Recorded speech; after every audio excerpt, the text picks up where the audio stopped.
Howdy y'all, Unofficial Amy Grant Fan Club here, and we are going to do another Horrific Vision of Orgrimmar run today.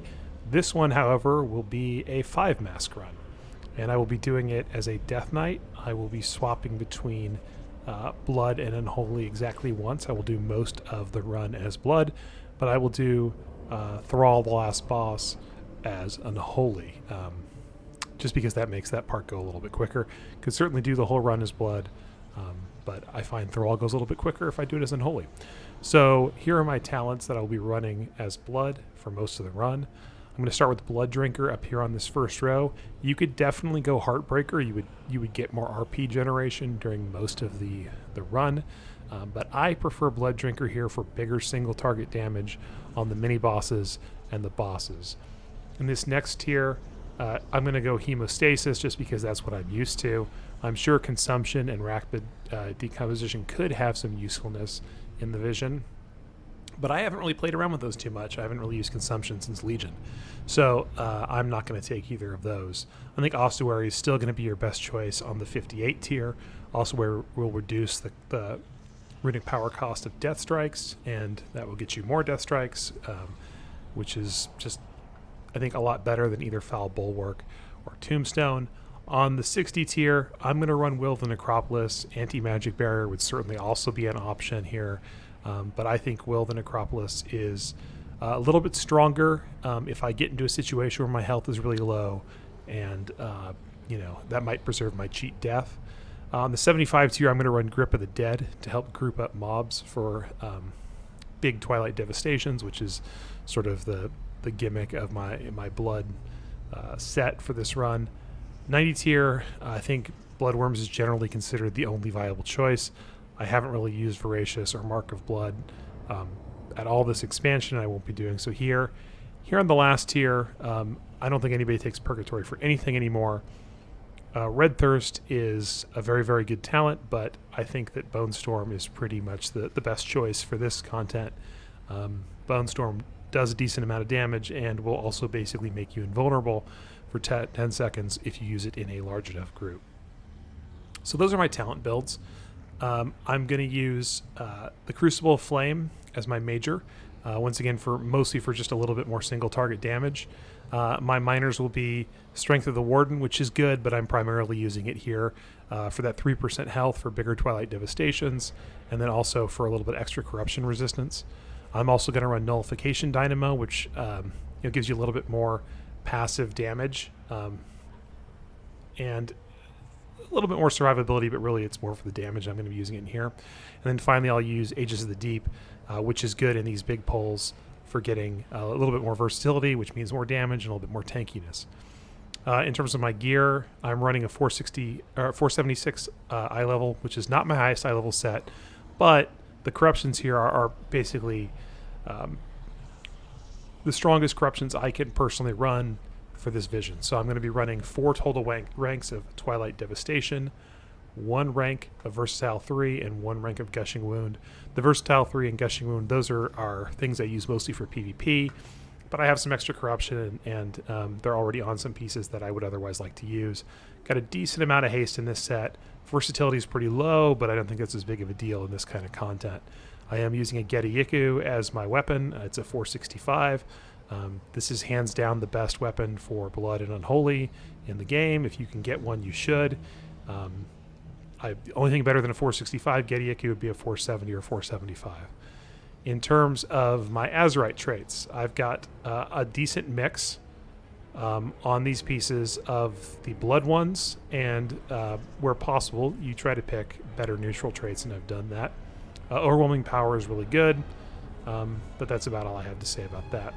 Let me also show very quickly my Unholy spec and my Unholy gear.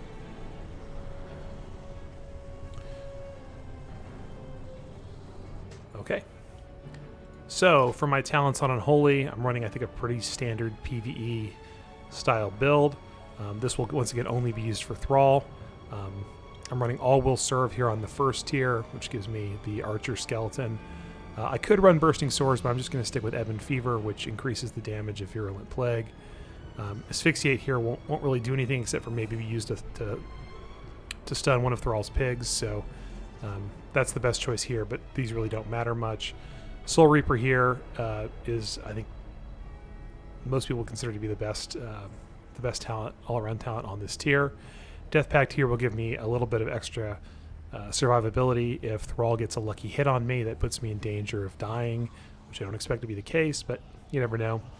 Epidemic, probably not a great choice here. Pestilence is probably better, but I'm not going to use either of them anyways, so I'm not going to bother to change that. And then finally on the 100 tier, Unholy Frenzy, which I think is generally understood to be the best level 100 talent for Unholy. In terms of my essences, I'm running Vision of Perfection as the main essence. This will give me a chance to randomly summon 2 Army of the Dead ghouls, but more importantly, it will randomly summon a Magus of the Dead, and I have 3 ranks of Magus of the Dead Azurite trait, so that is actually a significant amount of damage. I've got Breath of the Dying rank 3 for a little bit more passive damage. Same here with Condensed Life Force rank 3.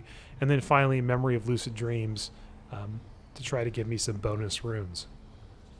My eye level in this Unholy set is 478. This set is the best gear I have in terms of haste, which is why I'm wearing it, because as you can see, the corruption's not that great. 1 rank of Deadly Momentum 3, 3 ranks of Versatile 3, and 2 ranks of Gushing Wound, so pretty mediocre corruptions. Actually, not awful single target corruptions, I guess, but it's pretty haphazard. This is not a set put together for corruptions, it's a set put together for haste. My Azurite traits, Magus of the Dead and Hell Chains on my helm, Magus of the Dead and Trade Winds on my shoulder, and Magus of the Dead and Hell Chains on my chest. This is mostly PvP stuff, but it's pretty good in single target. So that will be my Unholy set, which once again, as I said, I will use for Thrall. I'm going to switch back to Blood to start this off. In terms of, I need to make sure I re-equip my Drestigath trinket because it is not normally part of the set. So for trinkets here for Blood, I'm running 475 Humming Black Dragon Scale with a socket. I don't know if it always comes with a socket or if I just got lucky. And then I'm running a 460 Writhing Sigmund of Drestigath, which is a very good AoE DPS trinket. In terms of passive buffs, I've got a Battle-Scarred Augmentation from the Unlimited Rune. I've got a Flask of the Undertow. This is the older pot, or older flask, but I happen to have a bunch of them on my Alchemist and figured I might as well use them for something. And then I'm running, for food, I'm running this, the Ghastly Goulash. Ghastly Goulash is my favorite stat food for these because it gives you passive health regen that can help get you out of some tight jams if you get into trouble, which usually you will at least at one point in most runs. My cloak is fully upgraded. It is level 15. It is currently caught up on corruption. I'm not doing this for an orb. I've already done one this week for that. I'm just doing this to show it off. The tech tree is fully completed. So that's kind of all I have to say before we get started. So I'm just going to go ahead and start the vision here. We do have, like I said, this is Orgrimmar. There are some fairly annoying madnesses this week. No Leaden Foot, which I know makes a lot of people annoyed.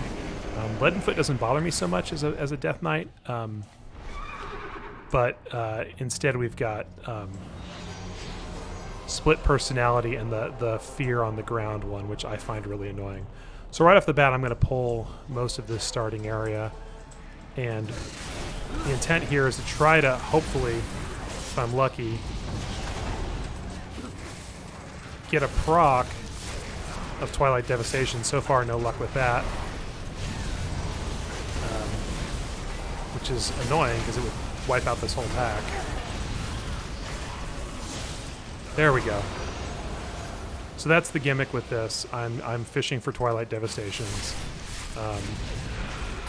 There we go, another one. My damage is mediocre without it, but every time I get one of those, it's going to wipe out a significant number of enemies.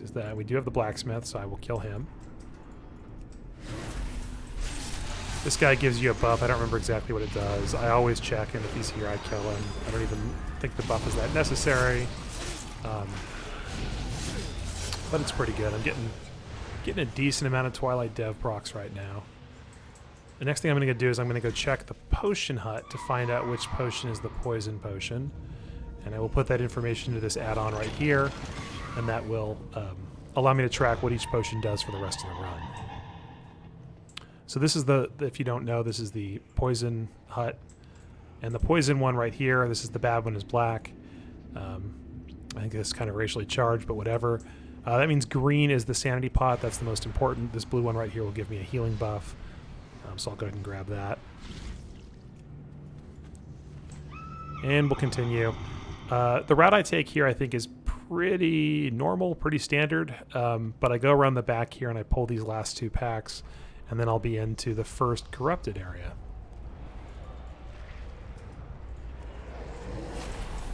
I favor going to Rexar first, or going to the side that has Rexar on it first, because I think that's the most dangerous side. Not that either is particularly dangerous anymore, but if you're going to have trouble with one of them, it's probably going to be that side. And so that's the last pack I will pull in this area. Go ahead and open this. I've been told that these burrowing appendages will not run away as long as you stay in melee range, so I'm going to do that to see if that's true, while making sure I jump to get those bugs off my screen. And this week we also have the fire jump corruption, which I hate an awful lot, but that's okay. This guy can definitely rob you of some sanity if you're not careful. I'm going to go ahead and use Death's Advance here. Oh, the stupid fire thing jump went off because I was being pushed. It went off even though I wasn't moving. But yeah, you have to be a little wary about this guy. Those Orbs of Annihilation can take a significant amount of sanity from you. You'll probably get most of it back from the kill, but trying to minimize that need for that here. I'm going to activate Garona, and I'm going to take my time in this area because of these guys, these Kathir Dominators. I've had a couple of bad experiences with them where they've stunned me, and as a result, I've had to use my cheat death here, and I don't really want to do that this early. I'd rather hold it, rather not use it at all. If possible, I would like to do this run without using my cheat death, which I'm normally able to do. But those Dominators, because of the stun, they can be a problem. Okay, we've got another buff mob here, which means we won't have any more the rest of the run. And he's instantly killed by a TD. And we continue. So I'm going to open this hut, and then I'm going to pull the rest of the mobs that are currently visible. There's one more Dominator. He's down here. And I will grab him out of the pack and make sure I get him. I'm hoping for a Twilight Devastation proc right here. That would be great. But it doesn't look like it's meant to be. It's okay. You're not going to get it for every pack. I don't know if they've reduced the proc rate. It certainly feels like it to me, but I mean, it's super small sample size, so I could just be completely wrong on that. I got feared by something. I have no clue what. I don't really care. Still no Twilight Devastation proc. This is pretty annoying, and the stupid fire jumping thing prevented me from just staying in melee range, but it's not a big deal. We're okay on time. We're going to get a lot of sanity back here in the next area. So we got a blue pot over there. That's a healing pot. I'll probably grab that to keep the buff going. Got one more mob to kill here before the boss. It's this guy. I don't know if this is an actual character in Orgrimmar or not. I don't know if there's a snag or snag. Haven't really paid close attention. This guy's really easy. Doesn't do anything special as far as I can tell. I'm just not... I mean, I've used all my luck for TD procs so far, so... Of course I'm not getting any procs here. That red there's a defensive. That one I don't get normally because it's only 5% reduced damage, and when it wears off, it stuns you. Which I don't think is worth the trade-off. Check the leatherworking and engineering workshops. Careful around those explosives. But this blue one for this healing one I will grab. There's another one over there, which is duplicative, but maybe I'll grab it on my way after this boss. This isn't good. So this guy, not really that dangerous, especially as a Death Knight, and I'll show you why here in a second. But he can be annoying. The good thing is that his most annoying mechanic, this Void Torrent, I can just go ahead and turn on Anti-Magic Shield, and this won't do anything. There we go. I was hoping for a Twilight Devastation. Hoping for another one right now. No, it doesn't look like I'm going to get one. This one I'm going to go ahead and run in line. You used to be able, I mean, I don't know, maybe you still are and I'm just bad, but you used to be able to get like inside of his hitbox and that wouldn't hit you, the Void Torrent. Every time I've done that recently, it still hit me. So, like I said, I don't know if it's just me being a baddie, which is totally possible, or if they fixed that, stealth fixed it, I don't know. I definitely didn't see a post about it. Green here is sanity, and we are not at max, so I will definitely take that. And off we go. Now we are basically at max. So this next area, I've had some bad experiences here too. Split personality is horrible. My biggest problem with this next area, I couldn't get past that, it's so stupid. My biggest problem with this next area is Rexar. There's a lot of RNG in that fight when you're a Twilight Devastation specialist like I am. And I'm sure I'll demonstrate that in some capacity.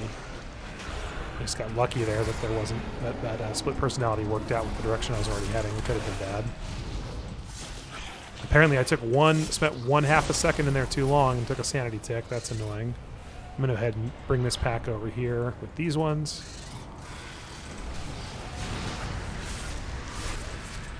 There's a Twilight Devastation not quite in the right direction, which is annoying, but that happens sometimes.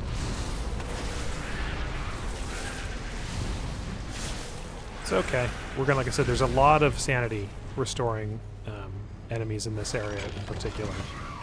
There are 2 mini bosses, Misha, who we just killed, and this big bug guy up here. And so there's a lot of opportunities to kind of get some sanity back from the trait that does that. And so there we go, that's a good TV. I'm not usually too upset about a couple of sanity ticks in here. Other than pride. That's a good TV. And I'm stunned here, and I'm going to get feared out of the stun. That was lame. And into the disorient. Just got a little wombo combo action there, but that's okay. Like I said, it's not too bad to lose a little bit of sanity here, because I'm going to fight. I got 2 more sanity restoring mobs in this area. Rexar and this Mind Hunter. So this guy is more dangerous than he might seem because he has a headbutt. And that headbutt, and I'm also going to get disoriented in Toxic Volley, which means I'm going to lose a bunch of sanity here. So that's, if you're unlucky, that Toxic Volley can just wipe your whole sanity out. I've had that happen to me before. If your like back is against a wall, it'll go off in such a way that you will take like all the ticks of it at once. Like I am right here, I'm going to take a couple more.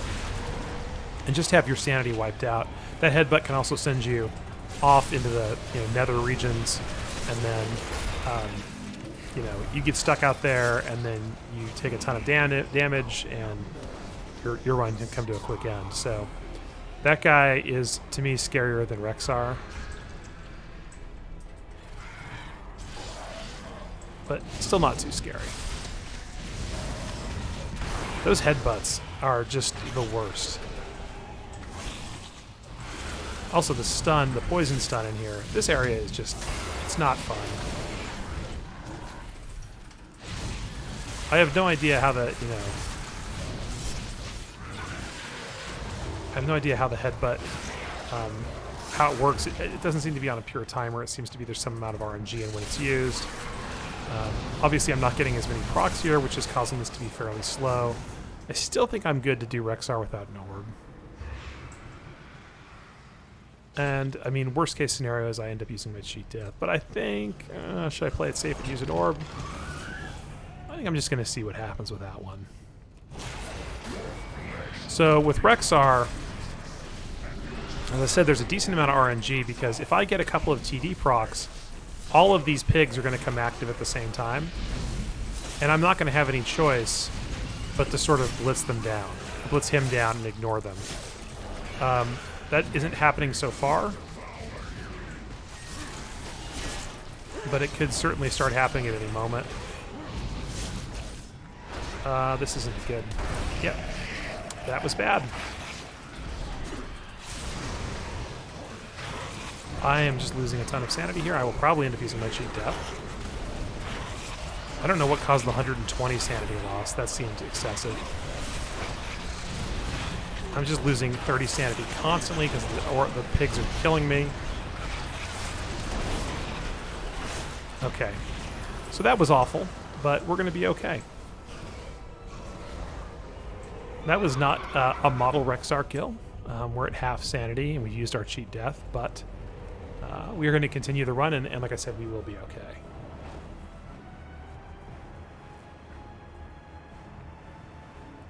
Might be the correct play is to go Unholy for Rexar and just blitz him down. I said there's a lot of RNG when you do it as Blood with the Twilight Devastation build because either you get the procs or you don't. And sometimes they go off at a bad time, and that's kind of what happened there. And of course, me sitting there in that fear puddle was stupid, but that's okay. We're all right. These guys are easy kill. I'm now immune to sanity loss. That's good, I guess.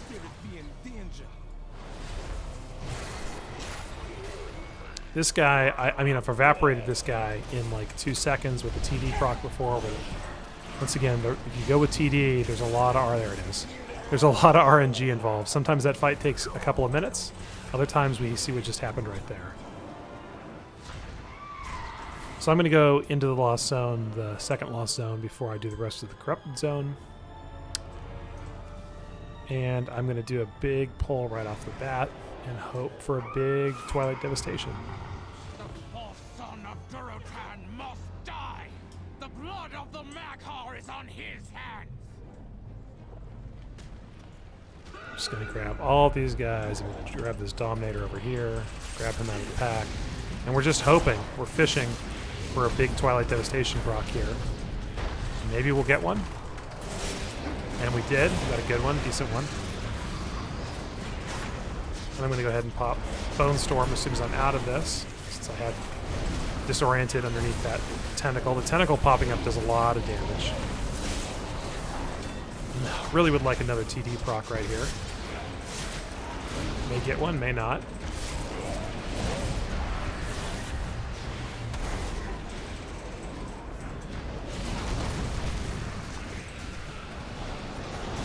Yeah, the split personality in the Fear Circle, I think, is way worse than Leadenfoot. But like I said, as a Death Knight, Leadenfoot is kind of muted by Death's Advance, so it never really bothers me that much.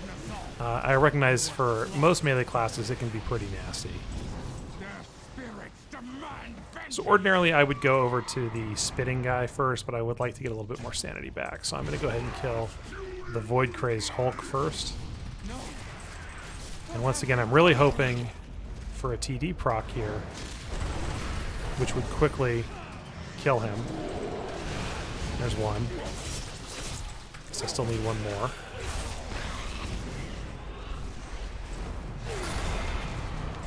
And there it is. There are usually potions around here. Here's a healing one. I'll go ahead and grab that. So I've already got the healing thing on me, and that'll prevent me from having to suffer with the debuff. Is there one over here? Oh, there's one in there. It's pink. It's Breathe Fire. Yeah, I'll go ahead and grab that.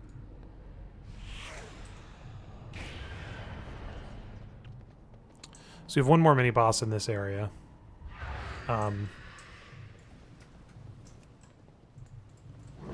This next mini-boss can also be a place where you might end up using your cheat death if you're unlucky. If you get disoriented or stunned in the vomit, that's not good. But I'm immune to sanity loss, so I'm going to pull right now and see if I can make some hay with this. That right there, you can get disoriented, and that can just wipe out your whole bar of sanity. And there we go. I'm in a position where I can pull this boss without using an orb, so I'm going to go ahead and do that. I don't really need to Bogart orbs because I don't, there's really not much left in here after that. But I'm going to do it anyways because it's kind of ingrained in me. It's like a grandmother who lived through the Depression is always going to be cost conscious thereafter.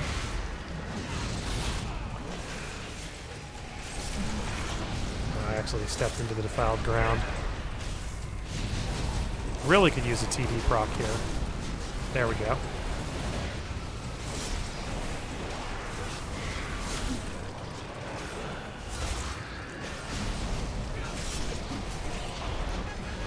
we go. We're at full sanity. And I think I'm going to pull this group down here and get to that box. I don't really need the mementos anymore. But I'm going to get it anyways. I mean, I guess I could always use more sockets. And I don't have the mount, so part of me wants to save up for that, even though it doesn't look any different than that quest chain mount. I'm going to grab another healing pot, keep that going. And that's every mob in this zone. So now we just have to finish the other corrupted zone, which is relatively easy. We still have all 3 of our orbs. We used our cheat death on Rexar, which was suboptimal, but that's okay. I don't know why I like to always have that available for the last boss. It's not like it's... I mean, Thrall is not as dangerous as Rexar, in my opinion. I generally don't lose anywhere near as much sanity on Thrall as I do on Rexar. But I always like to have that in my back pocket. That void buff, it can cause you to take a lot of damage if you don't kick it. I didn't kick it that time. It's not as big of a problem for a tank, obviously, especially a blood tank. It is a much bigger problem if you're in here as a DPS class. And we're just going to go ahead and pull the rest of the enemies in this area all at once.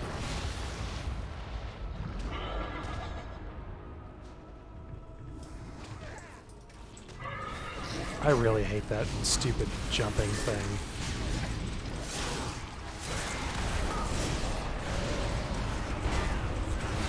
Let's go ahead and use a magic shield.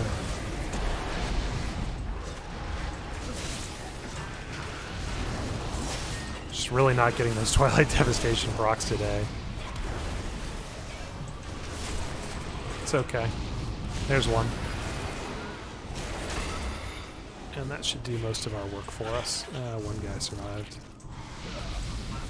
We don't really need those 2, so I'm going to try not to pull them. If I pull them, it's not the end of the world. So I think I could certainly finish this run without using a single orb.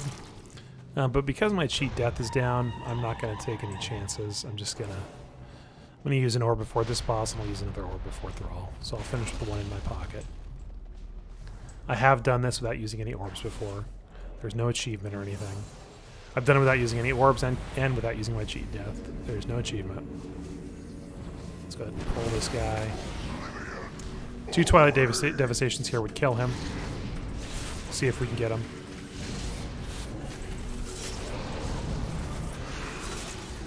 So far, no luck.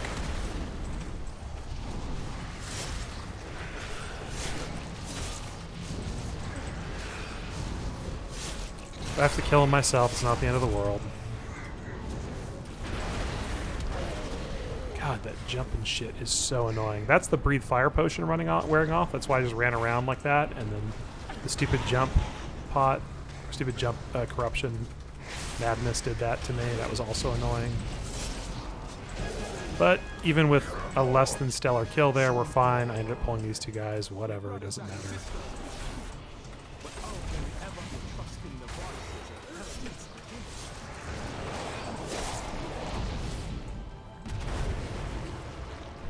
I've had people tell me they don't mind this jumping one. I think it's the worst one.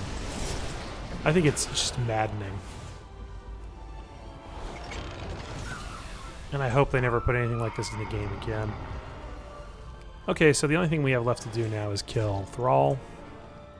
We're going to go ahead and do that. Oh, desynchronized there just caused me to take some fall damage. I really don't like how random the madnesses are.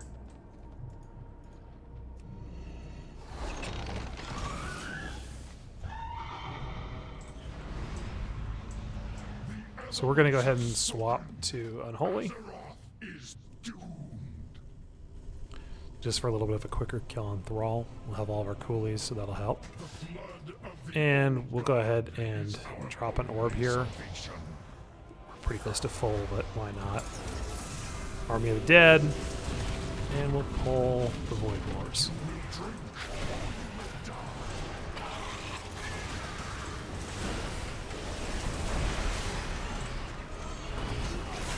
And they're down. I'm going to go ahead and use Unholy Frenzy. I'm going to pop my pet.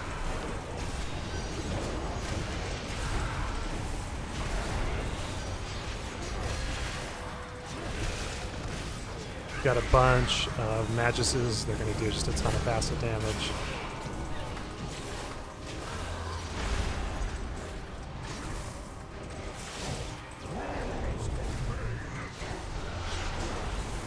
We're also running around at hyperspeed.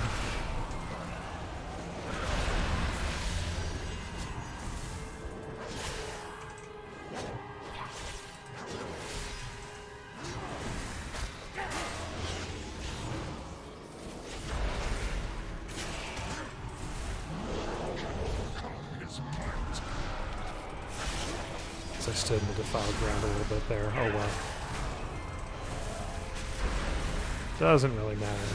Pop the pet again. Got Apocalypse up again. And there it is. So not the best run. Definitely could have been a little cleaner on Rexar, but what are you going to do? Alright, like I said, I've already done one this week, so that chest is only going to have a 465, but I still like to open that big chest last. It feels more like Christmas that way. I don't know what Christmas was like in your family, but my parents would always hold back the best gift until last. So like this Christmas I opened up my Sega Genesis. It was the last thing. It wasn't even under the tree. They just pulled it out of a closet somewhere. So let's see what we got here. We got some boots. With Severe 2, which sucks. Critical Strike Verse also kind of sucks. So those are going to go right to the vendor. But anyways, that is the Horrific Vision of Orgrimmar 5 mask from the perspective of a Death Knight, running both Blood and Unholy. Like I said, you could easily do the whole thing as Blood. I think the easiest way to do Blood is obviously a lot of Twilight Devastation, but I don't even think that's necessary. It would just be slower. Could certainly do it all as Unholy as well. I just like to pull, big pulls, and I feel like that's easier with Blood with Twilight Dev. So that's the run, and I will be back next week with Stormwind. Until then, take care.